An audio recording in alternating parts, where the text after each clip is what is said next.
Welcome back guys. So in this lecture we are going to learn about the Tor browser. What is Tor? So as we know, Google is one of the web browser used for accessing the surface web. Similarly, the Tor browser is used to access the dark web. Then why can't we use Google to access the dark web?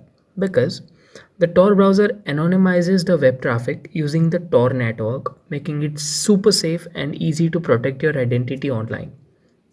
Actually, as you can see on the screen, the logo of Tor browser is an onion, right? Well, it's because the onion symbolizes the multi-layer protection which is provided by Tor. Tor completely hides your identity, your IP address, as well as the location from where you are accessing the dark web. Whereas due to this multi-layer protection browsing, the deep dark web through Tor may be slower as compared to accessing the surface web or the clear net using various other browsers. Tor is also illegal in several countries that want to prevent its citizens from reading, publishing, or communicating anonymously. Journalists around the world have made Tor a hub for several types of news which the government does not want to be disclosed. Several news related to corruption and sensitive topics can also be found on the browser, due to which the governments are working to break the Tor anonymity properties, while on the other hand, researchers are on hard work improving it.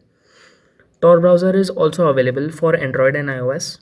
In Android, you can find it as Orbot or Orbox, ORBOX, easily from Play Store, and in the case of iOS, you can find Onion browser from the App Store. So, how exactly Tor works? Tor keeps its users anonymous using the blockchain technology.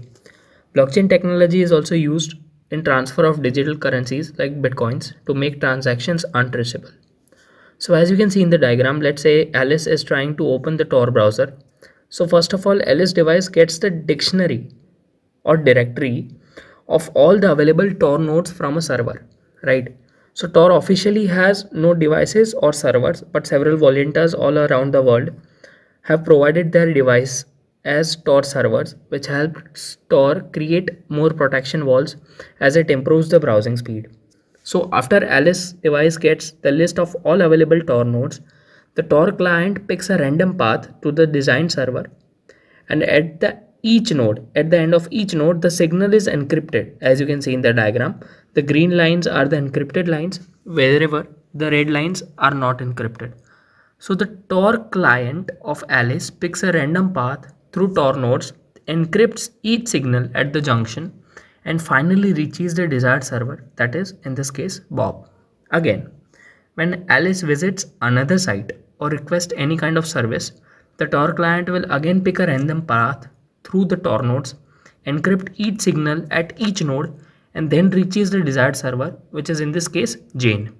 So you see, there are many phases of encryption between the client and the server, which makes the hacker or any third person party nearly impossible to trace.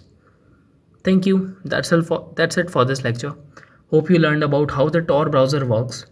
In the next lecture, we are going to learn about Tails, another secure way to protect your privacy.